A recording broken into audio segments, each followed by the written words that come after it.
사도들이 백성에게 말할 때 제사장들과 성전 맡은 자와 사두개인들이 이르러 예수 안에 죽은 자의 부활이 있다고 백성을 가르치고 전함을 싫어하여 그들을 잡음에 날이 이미 저물었으므로 이틀날까지 가두었으나 말씀을 들은 사람 중에 믿는 자가 많으니 남자의 수가 약 5천이나 되었더라. 이틀날 관리들과 장로들과 서기관들이 예루살렘에 모였는데 대제사장 안나스와 가야바와 요한과 알렉산더와 및 대제사장의 문중이 다 참여하여 사도들을 가운데 세우고 묻되 너희가 무슨 권세와 누구의 이름으로 이 일을 행하였느냐.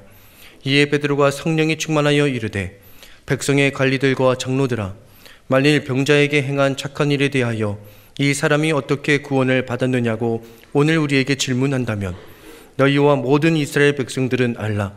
너희가 십자가에 못 박고 하나님이 죽은 자 가운데서 살리신 나사렛 예수 그리스도의 이름으로 이 사람이 건강하게 되어 너희 앞에 섰느니라.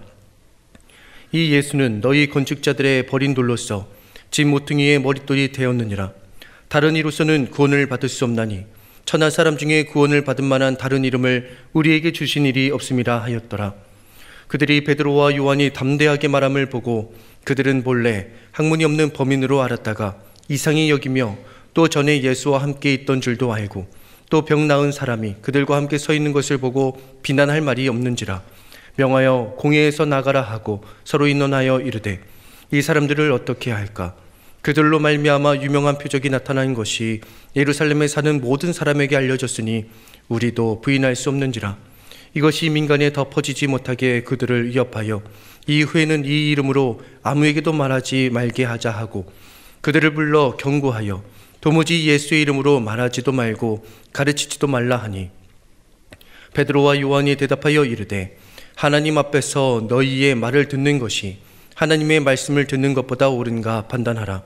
우리는 보고 들은 것을 말하지 아니할 수 없다 하니 관리들이 백성들 때문에 그들이 어떻게 처벌할지 방법을 찾지 못하고 다시 위협하여 놓아주었으니 이는 모든 사람이 그된 일을 보고 하나님께 영광을 돌림이라. 이 표적으로 병 나은 사람은 40여세나 되었더라. 아멘. 오늘 주님이 허락하신 날입니다. 주님을 마음껏 찬양하고 예배할 수 있도록 우리를 부르신 분이 우리 주 예수 그리스도이십니다. 오늘 우리가 예배할 때 모든 마음의 눌림과 묶임이 풀리고 마음껏 주를 예배하는 은혜가 있길 원합니다. 주 예수 그리스도의 십자가 보혈로 말미암아 우리가 예수의 보좌 앞으로 담대히 나아갈 담력을, 믿음을 얻게 되었습니다. 여러분, 오늘 그 은혜 놓치지 않으시기를 축복합니다. 저희가 사도행전 말씀을 묵상하면서 성령 충만하게 된 사도들의 삶이 얼마나 달라지게 되었나를 봅니다. 성령 충만한 사도들이 거침없이 예수 안에 죽은 자의 부활이 있다, 너무나 담대하게 이 말씀을 전했습니다. 그런데 이를 제사장들, 성전 맡은 이들, 또한 사두개인들이 싫어했습니다. 소위 당시에 유대교의 권력자들이 이를 싫어했던 것이죠. 그러나 우리가 잘 보면 그들이 싫어한 것이 아니라 사실은 두려워했다는 것을 알게 됩니다. 그렇게 그들이 사도들을 잡아들이죠. 그럼에도 불구하고 계속해서 믿는 자의 수가 계속 늘어납니다. 여러분, 이처럼 성령님이 하시는 일, 성령의 역사는 아무도 가로막을 수가 없습니다. 그러니 우리가 성령님의 역사를 의지해야 합니다. 사도들은요, 부활하신 예수님을 직접 만났던 사람들입니다. 하늘로 올라가시는 예수님 기억하고 마음에 새긴 사람들입니다. 그리고 예수님의 십자가 고난과 죽음을 보고 경험했고 무엇보다도 부활의 영광을 직접 경험했습니다. 그리고 예수님으로부터 하나님 나라의 비밀에 관하여 들은 자들입니다. 분명히 보고 들은 것이 있는 자인 것이죠. 분명 보고 들은 것이 있는 자, 그들은 흔들리지를 않습니다. 부활의 주님을 바라보기에 믿음으로 담대한 삶을 사는 것이죠. 오늘 말씀을 보니까 종교 권력자들이 잡아온 사도들에게 질문을 합니다. 그들이 본의 아니게 굉장히 중요한 질문을 물어보게 돼요. 사도행전 4장 7절 말씀입니다. 너희가 무슨 권세와 누구의 이름으로 이 일을 행하였느냐? 여러분, 공회의 사람들, 그 권세들 무서워 이리저리 도망쳤던 사도들입니다. 근데 그들이 성령 충만하게 되니까 두려움 없이 대답합니다. 증거합니다. 세상 권세자들은 힘과 권력으로 억누르고 겁박하며 물어온 것인데, 이 질문이 놀랍게도 예수 그리스도가 진정 누구신지를 증언할 기회, 그 기회가 되고 만 것이죠. 하나님의 역사가, 섭리가 놀라운 것입니다. 사도행전 4장 10절 11절 말씀을 보면 너희가 십자가에 못 박고 하나님이 죽은 자 가운데서 살리신 나사렛 예수 그리스도의 이름으로 이 사람이 건강하게 되어 너희 앞에 섰느니라. 이 예수는 너희 건축자들의 버린 돌로서 집 모퉁이의 머릿돌이 되었느니라. 진짜 놀라운 것이죠. 분명히 예수 그리스도의 이름으로 행한 일이다. 예수의 이름으로 되어진 일이다. 그리고 그 예수가 우리의 삶, 생명의 근원이 되어주셨다. 사도들이 선포를 하는 겁니다. 나아가서 모든 이들을 향한 구원의 문을 활짝 여신 분이 계시는데 그분이 예수님이시다. 담대하게 증언을 하고 있는 겁니다. 사도들에게는 이것이 너무나 분명했어요. 분명히 체험을 했습니다. 예수님은 부활의 주님으로 죽음을 이기셨습니다. 구원의 주님으로 모든 이들에게 십자가에서 생명을 내어주셨습니다. 예수님 많은 이들에게 거절당하셨지만 그 거절한 사람들의 삶을 지탱해주는 가장 낮은 자리에 주춧돌이 되어주셨습니다. 사람들은 여전히 예수님 모른다고 하였지만 여전히 그들에게 복음을 가르치시고 그 삶을 이끄시는 분이 예수님이십니다. 병들어 고통당하는 자, 그들의 몸과 마음과 영혼을 치유하고 계신 분, 지금도 우리 안에 살아 역사하시는 분이 예수님이십니다. 그런데 여러분, 사도들은요, 진짜 이 예수님을 믿었습니다. 진짜 믿은 거예요. 여러분에게는 예수님이 정말 누구십니까? 우리의 삶을 너무나 생생하게 변화시키시고 이끄시는 분이라는 구체적인 증거, 그 예수님에 관한 삶의 이야기가 여러분에게 있습니까? 베드로와 요한은요, 담대했습니다. 당시 권력자들이 보기에도 이들이 참 지혜롭고 거침없이 말한다는 것을 느낄 수가 있었습니다.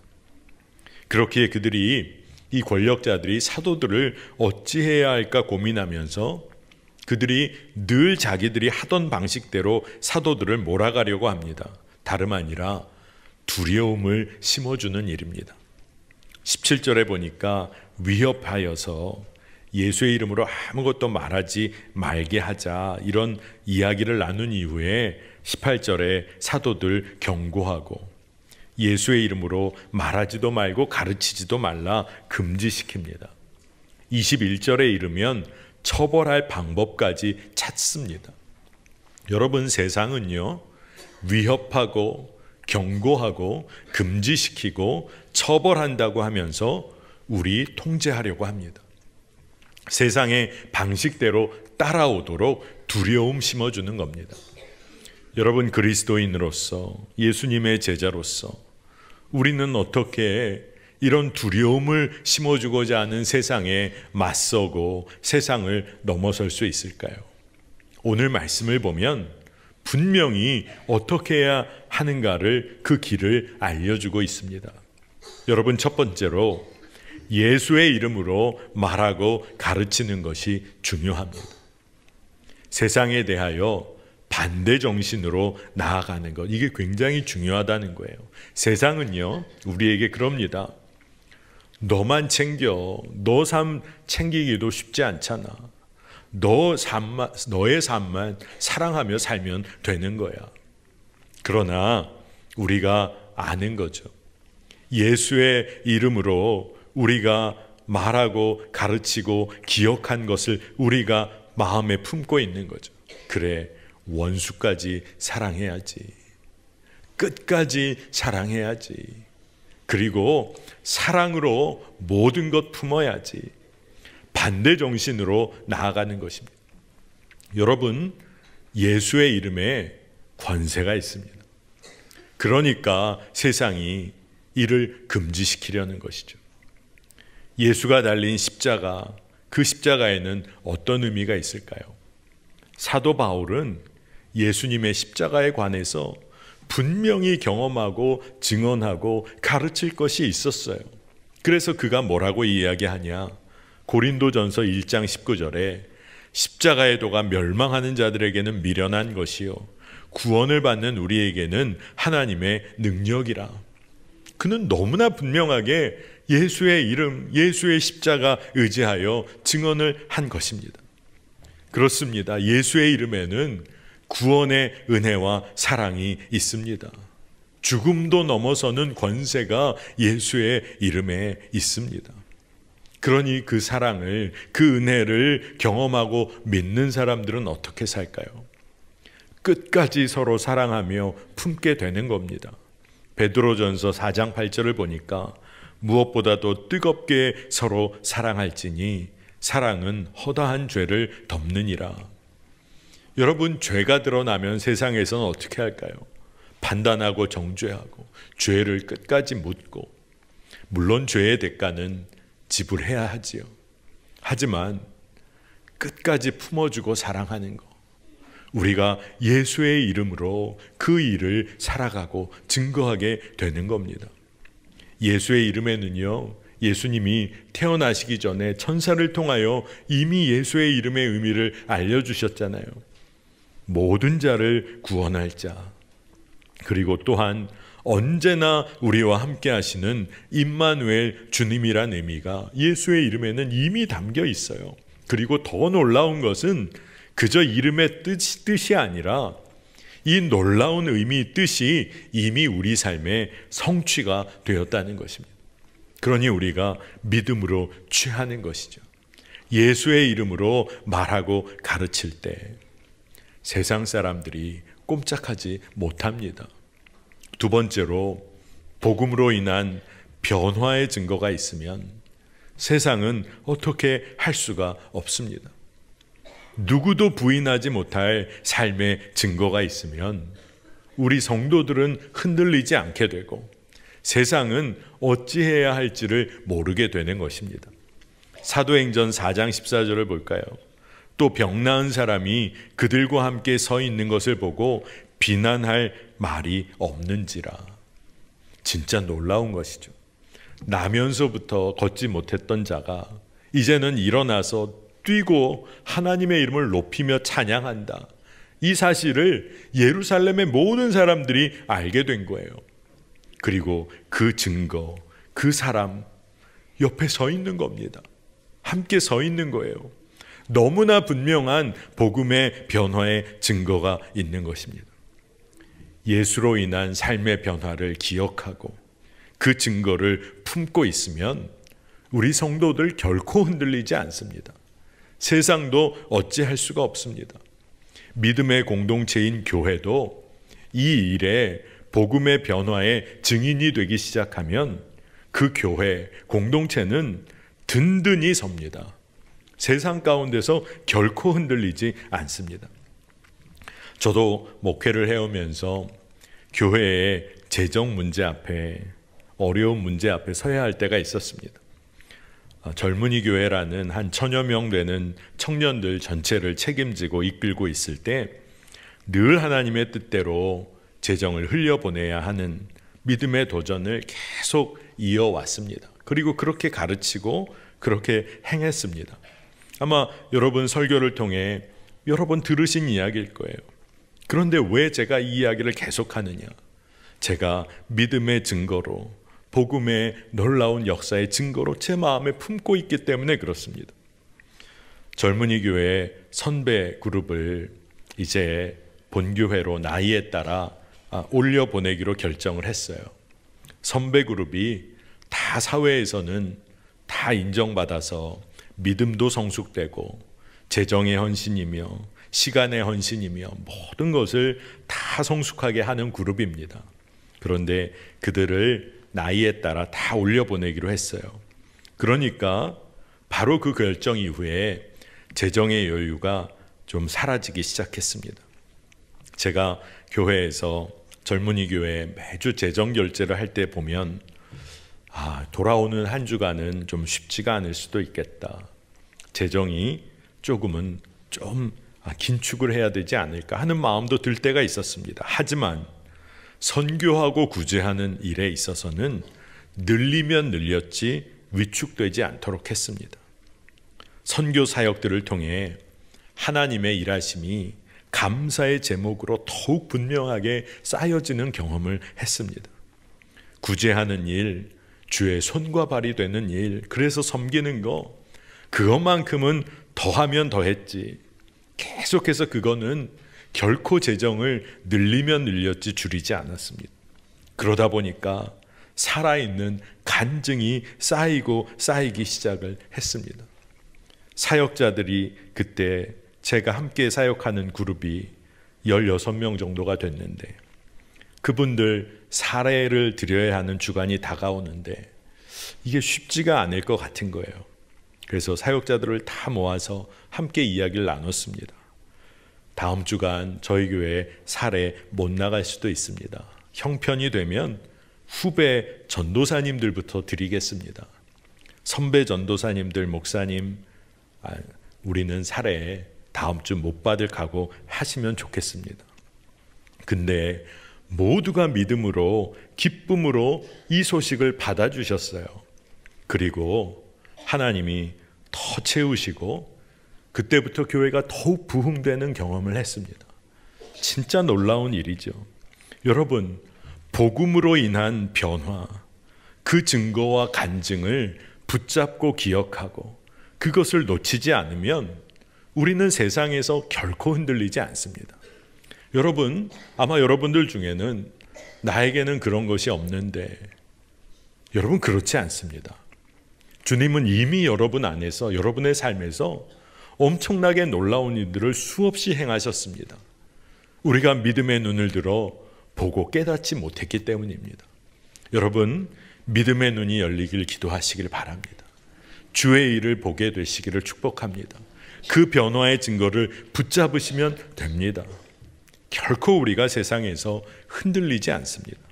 세 번째로, 어떤 형편과 상황에 처하더라도 하나님께 영광 돌리는 일 놓치지 않아야 합니다. 그러면 삽니다. 사도행전 4장 21절 보니까 관리들이 백성들 때문에 그들을 어떻게 처벌할지 방법을 찾지 못하고 다시 위협하여 놓아주었으니 이는 모든 사람이 그 된 일을 보고 하나님께 영광을 돌림이라. 아멘. 여러분, 이 말씀을 잘 살펴봐야 합니다. 세상은요, 여전히 사도들을 처벌할 방법을 찾고자 합니다. 그런데 모든 사람들이 지금까지 되어진 증거와 증언, 말씀의 선포로 인해서 하나님께 영광을 돌리기를 시작했어요. 모든 사람들의 마음이 바뀌고 하나님께 영광을 돌리기 시작하니까 세상 사람들이 할 수 있는 일은 다른 게 없었어요. 그저 말로 위협하는 겁니다. 다른 거 못했어요. 사실 우리가 이미 말씀에 여러분에게 나눈 것처럼 거꾸로 세상이 두려워하기 시작한 것입니다. 하나님께 영광 돌린다는 게 뭡니까? 우리 삶에 하나님을 하나님으로 인정하는 겁니다. 내 삶에, 우리 삶에 하나님의 자리에 다른 것을 놓았던 우리의 삶에서 이제 회개하고 돌이켜 하나님의 자리에 하나님이시구나, 하나님을 우리의 통치자요 우리 삶의 주인으로 인정하는 것이 하나님께 영광을 정말 제대로 돌려드리는 것입니다. 여러분, 우리의 삶을 지으시고 구원하시고 이끄시는 분이 우리 주 하나님이심을 인정하고 영광을 올려드릴 때 세상은요, 우리의 삶에서 어떠한 일도 할 수가 없습니다. 왜냐하면 세상이 할 수 있는 일은 두려움을 심어주는 일인데, 우리가 하나님께 영광을 올려드리며 믿음으로 사니 세상이 어떻게 할 수가 없는 거죠. 여러분, 세상은 끊임없이 우리를 낙심시키고 조정하려고 합니다. 세상에서 우리가 살아야 하다 보니 어렵고 힘든 일 왜 안 만납니까? 그런데 진짜 질문해 봐야 하는 거죠. 스스로 물어야 합니다. 정말 어렵고 힘든 일 그것 때문에 지금 내가 낙심하고 두려워하는 것입니까? 아니면 예수님 바라보며 예수님을 내 삶의 온전한 주인으로 인정하지 못했기 때문입니까? 제가 함께 공동설교 나눔, 또 함께 말씀을 연구하는 목사님들이 계신데, 매주마다 함께 모일 수는 없으니 온라인 줌 통해서 같이 늘 모여 기도하고 말씀을 나누고, 또 말씀을 통해서 교회마다 어떤 변화가 있는지를 함께 나누고 있습니다. 지난번 모임에 한 목사님이 사도행전 3장 말씀을 통해서 은혜 나눈 것을 다시금 나눠주시는데, 사도행전 3장 19절 말씀을 특별히 말씀하시더라고요. 사도행전 3장 19절 말씀을 한번 다시 보겠습니다. 그러므로 너희가 회개하고 돌이켜 너희 죄 없이 함을 받으라. 이같이 하면 새롭게 되는 날이 주 앞으로부터 이를 것이요. 여러분, 지난 주일에 이 말씀으로 저희 은혜 받은 거 기억하고 계십니까? 기억하셨으면 좋겠어요. 지난주에 이런 말씀을 들었나? 이런 표정이면 제가 굉장히 당황스럽습니다. 여러분, 이 말씀이요, 지난주일 저희가 함께 은혜 받은 말씀이기도 합니다. 그런데 제 동료 목사님이 이런 말씀을 하시더라고요. 새롭게 되는 요 말씀을 더욱더 연구하고 어떤 의미인가를 책을 통해서 보게 되고 묵상하는데, 이 새롭게 되는 이라는 의미 중에 숨을 쉬게 된다 라는 뜻이 있다는 것을 알고 큰 은혜를 받았다는 겁니다. 나눠주시는 내용인즉 우리가 숨 막힐 것 같은 세상 한가운데 놓여 산다는 거죠. 여러분, 어렵고 힘든 일 만나면 숨이 턱턱 막힐 때가 있잖아요. 뭐라고 말 한마디도 내어놓기가 어렵고 숨이 턱턱 막히는 형편. 그런데 주님만 의지하고 주님께 온전히 돌이켜 회개하며 나아갈 때, 주님만을 신뢰할 때 숨이 다시 쉬어지는 거예요. 가야 할 길이 보이고 생명의 길 걸을 믿음이 다시금 부어지고, 그것이 깨달아지니까 너무 감사했다는 겁니다. 그러고 보니 여러분, 하나님께서 우리를 창조하실 때 하나님의 생기를 불어넣어 주셨잖아요. 하나님의 영으로 하나님의 호흡을 넣어주시며 우리를 창조하셨어요. 생명을 주셨습니다. 여러분, 이게 진짜 믿어지면 구체적으로 새롭게 된 삶을 누리며 살게 되는 겁니다. 사도들이요, 새롭게 변화된 것은 다른 어떤 것이 아닙니다. 이제 새롭게 숨을 쉬며 살게 된 거예요. 예수의 생명으로 살게 된 거예요. 하나님께만 영광 돌리고, 그리고 예수님이 우리의 구원자, 주인이 되신다, 이것만 증언하며 살게 된 겁니다. 그러니 세상이 어쩔 수가 없는 거죠. 베드로를 보세요. 그가 오순절 성령 강림 이후에 성령 충만하여 저희가 계속 말씀을 나눠온 것처럼 그는 더욱더 예수 그리스도를 증거하고 강력한 말씀 사역자의 길을 걷게 됩니다. 사도행전 기록을 계속 보아도 그는 믿음에 더 깊이 들어가요. 더 굳건한 믿음의 반석 위에 섭니다. 성령 충만한 사역을 감당합니다. 제가 그런 질문이 들었어요. 수많은 성도들이 한때 성령 충만하여 은혜를 누리며 살다가도 언제 그랬냐는 듯이 낙심하고 믿음 없는 삶으로 넘어질 때가 있는데, 도대체 베드로는 어떻게 그토록 성령 충만한 삶을 계속 유지하면서 더 깊이 믿음에 더 굳건히 서게 되는 건 어떤 이유였을까? 깨닫게 된 것이 베드로는 복음을 계속 전하고 증거했구나. 그는 복음을 붙잡고 예수 그리스도를 끊임없이 전하고 증거했구나. 그랬기 때문이라는 것을 알게 됐어요.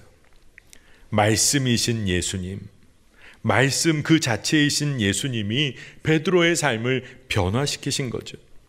여러분, 말씀은 변화를 일으킵니다. 보다 정확히 말하면 말씀에 대한 믿음으로 말씀대로 살기 시작하면 삶이 뒤집어집니다. 여러분, 두려움을 이길 믿음을 가지고 계십니까? 고난도 넉넉히 감내할 믿음이 여러분에게는 있습니까? 아마 선뜻 대답 못하실 수도 있어요. 그러나 여러분, 믿음은요, 지금 우리가 어떠하든지 믿음은 자라납니다. 성장하고 변화합니다. 사도들이 그랬잖아요.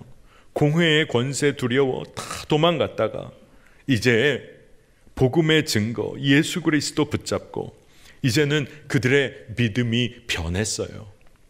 말씀이신 예수 그리스도를 증거할 수밖에 없게 되었어요. 여러분, 믿음은 변한다는 것을 사도 바울 그리고 모든 예수님의 제자들 보았을 때 우리는 깨닫게 됩니다. 완전히 변화되는 거예요. 사도행전 4장 19절 20절 봅니다. 베드로와 요한이 대답하여 이르되 하나님 앞에서 너희의 말을 듣는 것이 하나님의 말씀을 듣는 것보다 옳은가 판단하라. 우리는 보고 들은 것을 말하지 아니할 수 없다 하니. 이 말씀, 보고 들은 것을 말하고 증거하는 사도들, 보고 들은 것 말하고 증거해야 우리의 삶이 살게 됩니다. 세상이 위협하니까 죽을 것만 같았는데 사실 누가 두려워하고 있는 겁니까?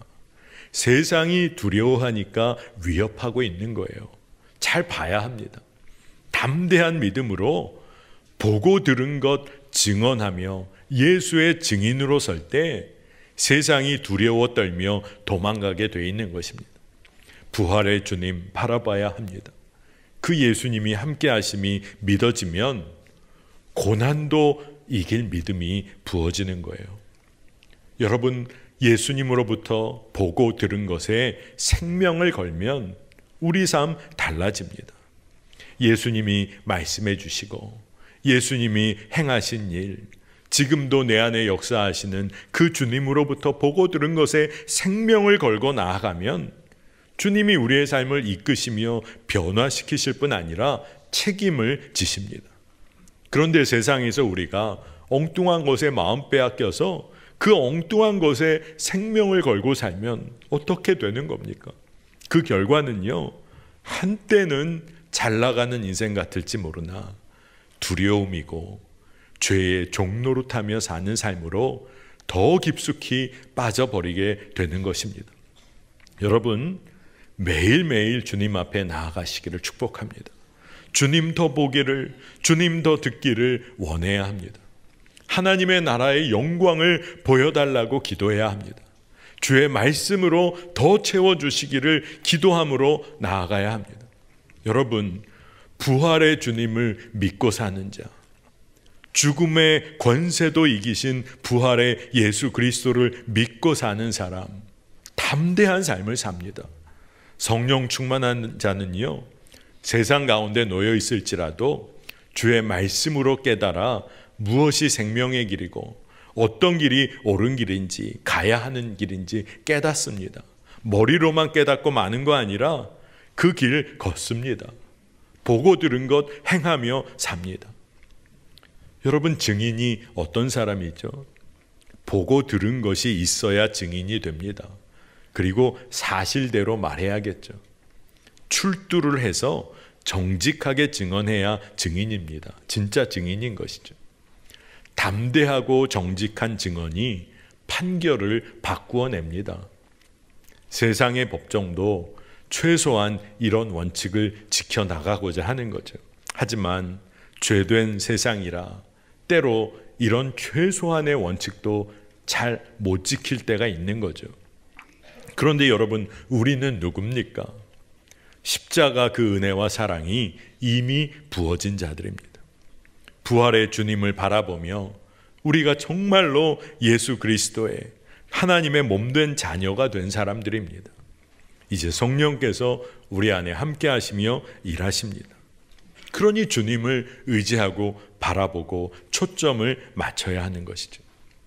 여러분, 주의 말씀 더 사모하시기를, 주님 그 말씀을 마음에 더 깊이 새기시기를, 그래서 예수 그리스도의 증인으로 서시기를 축복합니다. 이 사명이 기쁨이 되는 사람, 그 사람이 결코 두려움 앞에 서지 않습니다. 결코 두려워하지 않습니다. 두려움을 이기고도 남을 믿음을 가진 자죠. 여러분, 한번 점검해 보세요. 믿음이 있는 사람, 믿는 사람은 정말로 두려움 없이 순종하며 담대한 삶을 삽니다. 그리고 두려움 없이 말씀에 순종하는 자가 진짜 믿음의 사람인 것입니다. 여러분, 주님께서 우리의 가야 할 길 알려주시고 말해야 할 것도 생각나게 해주시고 어떤 상황에서 어떻게 살아야 할지 지혜도 부어주십니다. 그러니 생명의 주님, 우리 주 예수 그리스도, 그분을 의지해야 합니다. 그분만을 신뢰해야 합니다. 여러분, 오늘 우리가 이 자리에 모여 예배합니다. 여러분 모두가 예수 그리스도, 그분의 증인인 줄 믿습니다. 증인의 삶을 살아보세요. 그 통로가 되기를 기도해 보세요. 여러분, 두려움 없는 믿음으로 살게 됩니다. 여러분 모두가 그 은혜 누리시기를 축복합니다. 함께 기도하겠습니다. 하나님, 감사합니다. 주의 자녀 삼아 주시고 구원의 은혜를 베풀어 주시니 이 은혜가 얼마나 놀라운지 모르겠습니다. 이제 더 이상 세상 두려워하는 삶이 아니라 두려움 없는 믿음으로 오직 예수 그리스도 증거하는 삶을 담대히 살게 하여 주옵소서. 믿음으로 순종하는 삶을 살게 하소서. 예수님만 바라보며 따르는 삶을 기쁨으로 감당하게 하여 주옵소서. 더욱 주의 말씀에 귀를 기울이고 더욱 주님의 영광 보기를 갈망합니다. 주님, 세상의 두려움, 위협에 넘어지고 쓰러지고 주여 죄의 종로로 타는 삶 아니라 주의 영광을 위하여 달려가는 믿음의 증인이 되게 하여 주옵소서. 감사드리며 예수 그리스도의 이름으로 간절히 기도합니다. 아멘.